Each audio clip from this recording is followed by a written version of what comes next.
Welcome to our weekly Badass Business Bites. Super excited because we're talking email marketing today, and we are specifically, I think I'm on the wrong microphone, so let me just switch that. And let's do that too. All right, hopefully you guys can hear me okay. Go ahead and say hello in the comments if you are here live. And of course, give me a hashtag replay if you're watching the replay. So super excited for today's conversation because we're going to talk all about email automations. And I'm curious when the last time you updated them was. Pop that in the comments for me. I know, email automations are amazing, right? Because we can set them and forget them and they just kind of sit there and make us money on autopilot. But I like to say that they are set it and forget it-ish, right? We still have to go in, see how they're performing, update them when things change in our business and all of that good stuff. So I'd love to know too, if you guys, I do these lives pretty much every week, and it's generally related to the podcast episode that went live that Tuesday. So I'm really curious how many of you guys maybe already listened to that, or if you just wait for the lives or you listen to them later. Let me know that, whether you're watching me live or watching the replay. I'm just kind of curious. I love the opportunity to come in here live so that when you have questions that you can't ask me when you're just listening to a podcast episode, I can answer them for you. So that's kind of why I do it that way. But you know what? I do all of this for you. So if you want to see a little bit of a different cadence, I am all ears, friends. So let's kind of run through the ways that you know that you need to update your email automations, right? If something big changes in your business, if you have new products, if you have something new your customer needs to know, did you launch a rewards program? Did your return policy change?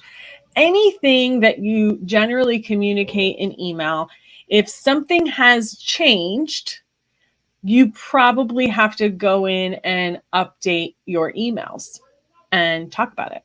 So that's really the first sign. And then the other is the data and what are the numbers telling you. So on the podcast episode, I shared high level open rate, click rate, conversion rate, and revenue per recipient per flow.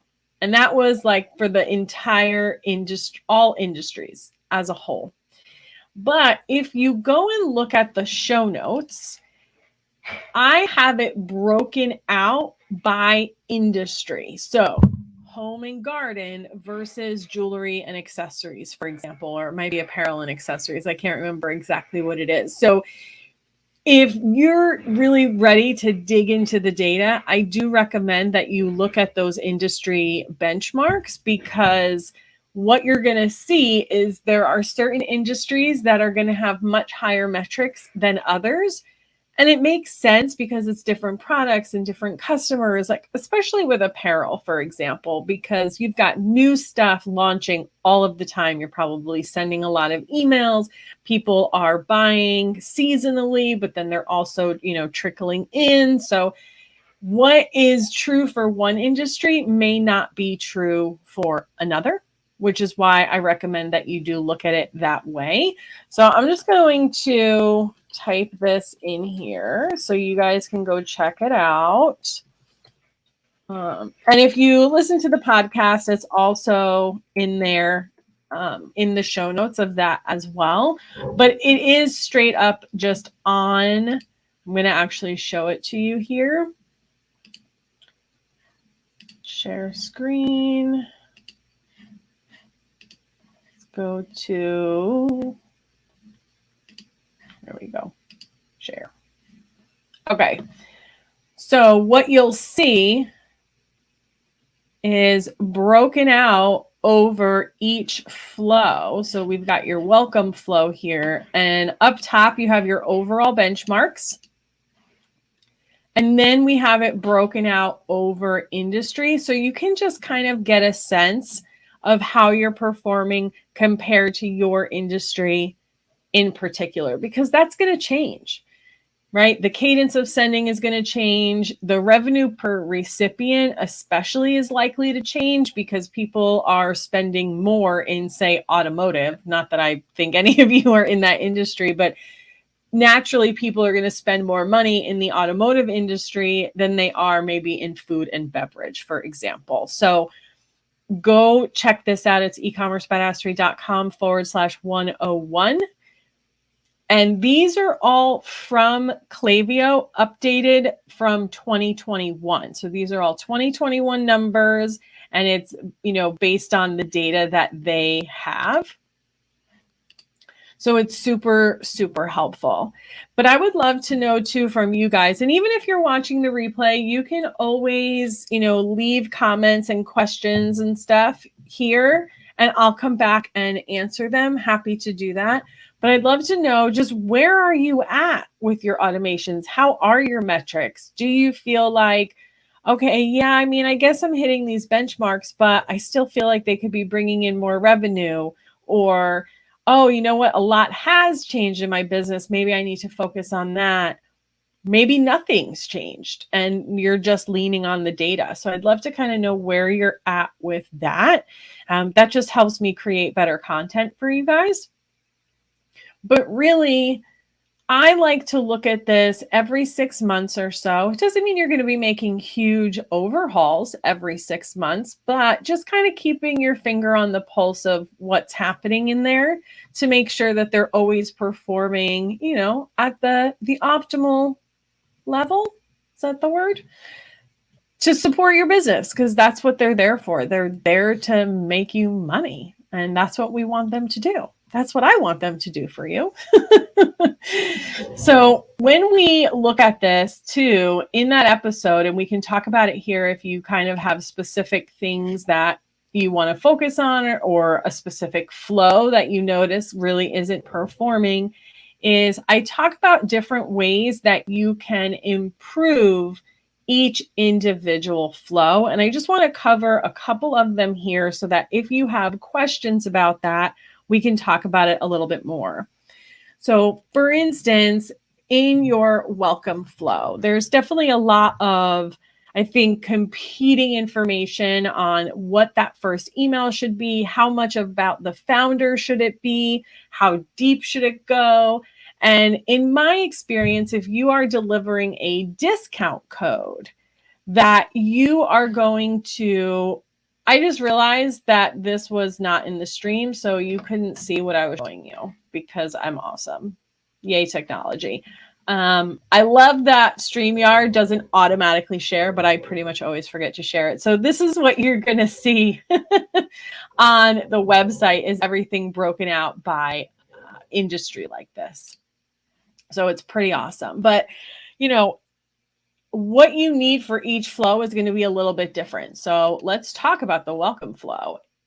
These are the overall numbers that you're trying to reach. And if you're not hitting those, then what can you do to improve that? So for the welcome flow, if you are delivering a discount, I generally find that just the welcome, discount, button to go shop, maybe a little bit of a blurb about you and what you sell and the founder, but shorter rather than longer. You can go deeper in the second email. If people are signing up in exchange for a discount, often they're already pretty close to making that buying decision. And we just want to make it really, really easy for them to do that. And then the people who aren't ready, you have those other emails to nurture them through to the purchase, because that first email in your welcome series is going to have the highest conversion of all of them. So we want to make it as simple as possible. Then when it comes to your abandonment emails, and you've probably heard me talk about this a lot, and I talked about it here in terms of your browse abandonment and your checkout abandonment, which I'll just scroll down to. Here are the overall benchmarks for that. But think about where the customer is at this point in the journey, right? So they have come to your website, they're viewing products, they're potentially adding them to cart, or they're starting checkout. So they're getting closer and closer to making that buying decision, but something is holding them back. So as a marketer, it's your job to figure out what is the thing that's holding them back so that you can overcome that inside of your email. So sometimes sometimes it's a price objection, but not always. And honestly, while there are, of course, ways you can overcome that, maybe they're just not your customer, right? But sometimes it's, how long is this going to take to ship? What's the quality of this item? Do other people like this item? Are other people buying it? Is this a legit company? So if you think about all the things that keep people from buying, and sometimes, by the way, this is especially true if you sell like apparel, accessories, jewelry, shoes, things like that, and you're selling to females, is very often they don't feel like they deserve it or they're hesitant to spend the money. So sometimes the objection you're overcoming is like giving them permission to treat themselves. Just saying. But think about what those objections are and how can you overcome them in the email. I often do this with product reviews, frequently asked questions, and I just put that content right in the email so they can read it. And then they're like, yeah, okay. All right. That makes me feel better. Maybe now I can go and purchase this item. And I think that's something we just are not talking about enough. And I don't see enough people doing, but I've done like legit A/B content tests. So when I first tried this years ago, it was in my abandoned checkout email and I did a content test. One of them had reviews in it. And because we sold so many different products, it was really just reviews about shopping with us, general ones, fast shipping, great customer service, that kind of thing. You can get more specific if you have a smaller product assortment with dynamic content, but I did that test. One of them had reviews in it and the other one didn't. And the one that had reviews in it naturally converted way, way higher than the other. So, you could spend 30 minutes, even less, just getting that content in there and seeing a really big increase in that abandoned checkout flow. The other thing I want to mention about this is if you're using Klaviyo and you just use like the built-in template that they give you, that defaults the first email in abandoned checkout to 4 hours. That's too long. Move it to an hour. If you're not too sure, you can test it. Like if you're hesitant, test it. But 1 hour delays perform a lot better than a 4-hour delay. And then in terms of the overcoming objections, the same is true in your browse abandonment email. So, do you know what your customers' objections are? Let me know in the comments. But if you don't, look at your customer service inquiries, look at your product reviews. Like even the good product reviews will sometimes have just like some sort of little negative thing in it. Look at your negative product reviews. Look at the comments people are leaving on social media. Like the data is there. People are telling you what they do and don't like. And then you can speak to that or the things that they're confused about. And you can put that content right in your emails and it will help tremendously. If you're new and maybe you don't have that feedback yet, go look at your feedback. Look at the feedback your competitors are getting.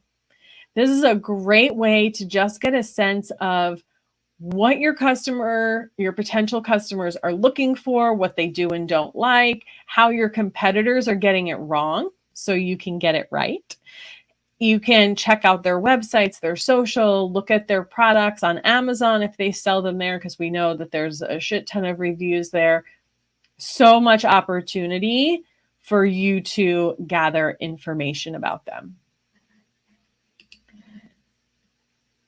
And then, so I've got the browse abandonment and the checkout abandonment are listed out separately because they're different flows and they have different emails. So you can look at those metrics separately.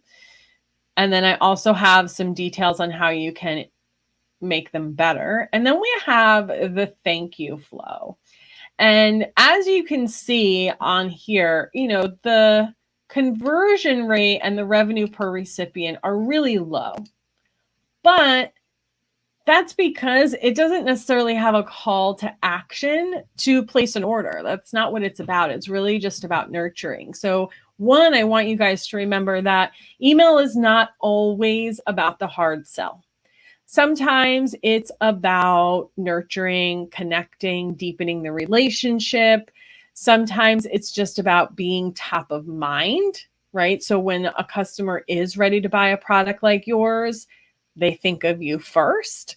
Really important. And that's, partly why you have some flows that are not necessarily going to generate you revenue, but they're still really, really important. And so the thank you email is the one that you're sending to them when they make their first purchase.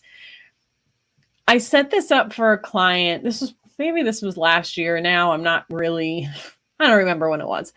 In the last 18 months, probably. So we set up this thank you flow. It's a small business. They have good repeat business and they sell to a lot of like larger groups. So really deepening that relationship is important. So we created this thank you email, and the CEO, this happened during our project. It went live, but we were still working together. And we were on one of our weekly calls, and she said, "Oh, I had someone message me on Instagram to say, thank you so much for the email that you sent." And at first, she didn't know what that person was talking about. And then she realized it was this thank you email that was, written as, it looked like just an email you would write sitting down at your desk. Thank you so much for your first purchase. We really appreciate you. We had a little signature in there, so it just looked like something she wrote from her Gmail. And it goes a really long way in creating a great first impression. And that's what we're trying to do with that thank you email. So if you haven't dug into this yet and you haven't hit the website to see these benchmarks by industry, I definitely recommend that you do that. The overall metrics are great, but the more you can drill down, the better. And then if you are using Klaviyo, you do have those benchmark reports that they give you every single month. Does anybody look at those? I'd love to know. Let me know. Because it's, I'm not managing people's accounts on a regular basis. I really just do setup. So I don't spend a ton of time in them, though I will always look at them to see how they're performing before I start a project.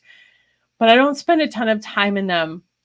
What I do know, though, is it's creating cohorts of people. So the stuff that's on the website, let me clarify. What is on the website, the show notes of this week's podcast episode are super general. They're just like, all it is by industry or overall across everyone who sends emails. The benchmarks inside your account are a smaller cohort, and they take a lot of information into account. So it's supposed to be a better representation of how you are performing against your peers. And what I find is a lot of times what they're, that little cohort and what they're saying is really good is sometimes lower than what is touted as industry average. So it can be a little bit confusing when you're looking at them. That is why benchmarks are just that. They're benchmarks. They're a guide. I don't want you to get super caught up in them. Focus on being better than you were yesterday. So it just, because there's so many variables that go into it, and I don't want anyone to just be chasing this number for no reason, right? So just focus on improving your own stuff, because it is a science, it's data science, right? But there's so many variables, and so it's not a perfect science. There's a little bit of an art to it. So use them to say hey, if you're way below, then that's a red flag, right? And you're like, oh shit, I got to do something about this. But if you're just a little bit below, but in your benchmarks, Klaviyo's yeah, you're in the green, then you're probably good. That doesn't mean there isn't room for improvement. There's always room for improvement, but don't feel oh, I'm totally doing this all wrong or something like that. Does that make sense? So let me know what you guys think. We're coming up on our 30 minutes here, so we're going to wrap this up soon. It's quiet group today, but I do want to always be here for you if you have questions, with your own emails, metrics you're seeing that you're like, everything looks good, but my click rate really sucks in my welcome email. Do you have any tips for how I can make that better? If you have questions like that, feel free to drop them in. Even if you are watching the replay, I'll come back and answer them. Laura said, I looked at the one last week for the first time. Some benchmarks look good, some look bad. Now I know what to work on. Perfect. And just remember that each metric means something different, right? There is a different part of that email that contributes to that metric. So if it's open rate, you want to look at your subject line, the time of day, the audience, the day of the week that you're sending it to. If it's your click rate, then you want to hone in on the content inside the email. Even from the visual content, like your graphics, to the copy that you use, to the words you put on your buttons, and even the color of the button. If it's conversion rate, then it's something about the landing page, or there's a disconnect between what was in the email and what they found when they got to the landing page. Anna said, Privy is so bad that it doesn't give percentages on opening click on welcome flows. What? That doesn't make any sense. But yeah, that does sound like terrible reporting. Here's the thing. I think Privy, they started out with pop-up forms, and I think they do really great at that. And then they just sort of tacked on email to try and compete in the space, but that's not what they do really well. So yeah, when you're ready, you know where I'm going to tell you to go. And they have great reporting.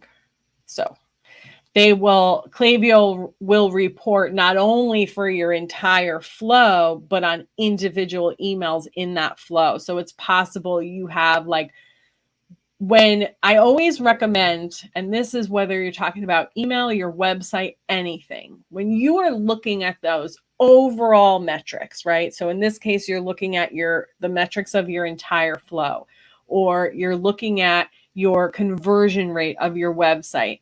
If it's not hitting where you think it should be, or what the benchmarks say, or what your goals are, dig one level deeper. So when it's conversion rate, I always recommend go look at the individual traffic sources, because there's usually one traffic source that will stand out as converting really bad, and the others are actually converting fine. With email, your overall flow might be a little lower than you want it to be, but maybe there's one email in particular that's dragging everything else down. And so your other emails are fine, and they probably don't need any edits. It's this one email that you have to fix to bring up the whole, or it's an email that doesn't even necessarily need to be there, which is also a possibility. So anytime you are looking at metrics, always go deeper, deeper, deeper if you can. The closer you can get to the root cause, the better. So Laura, what are you going to be working on? Do you kind of know what was the big standout thing? If you are comfortable sharing, of course. And you know what, too? One other thing to consider is, I think the earlier you are in business, the more often you'll want to update, right? Because you're learning so much all of the time about your business. The longer you've been in business, though, the more dialed in, the more you understand your customer, the experience, why they do and don't buy, the less often you're going to have to edit these. So not that you never do. Of course you do, as your business changes, as your customer changes, etc. So, but the earlier you are, the more you're probably going to have to do this. Your click rate is terrible and your open rate is good. Okay, that's good. That means they're interested in what you have to say, but there's just something that's not enticing them to click once they get in there. So I would I would play around with the actual words that you use on your buttons, the content. Just focus inside. Like, don't worry about your subject lines, for instance. And you know what? You might have to focus on them one at a time. So like your open rate is good. Now we have to focus on your click rate. And then once you get that up, maybe you see that your conversion rate isn't super great and you're going to have to diagnose that separately. It's a process, friends. It's a process. And with everything, this is a marathon, not a sprint. It's going to take some time. Definitely going to take some time. Okay, amazing. So when you guys are going through this, oh, Laura, I'm refreshing my welcome series to use my branding. I was using the default templates. Yes, update those babies. And Laura, you have access to like my little design run through in the lounge. So definitely check that out as well. Yeah, I mean, it's funny because so when you create a flow with their templates in Klaviyo, like the emails are just not cute.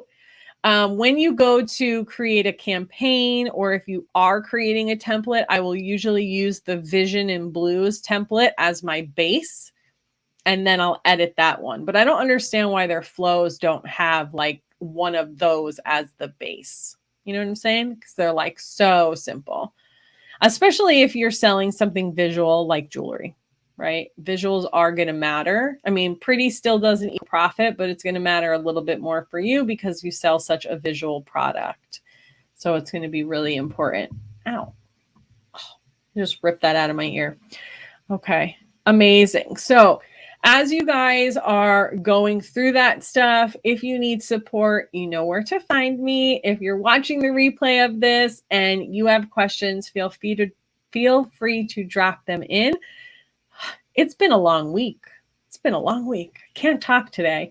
I love to leave these to about 30 minutes so we can all get back to work. I don't need you to spend time, 2 hours with me today. I just want to give you a little value so you can get out and get your booty back to work or hanging with the fam or whatever it is that you're doing on this lovely Thursday. I hope you guys all have an amazing day.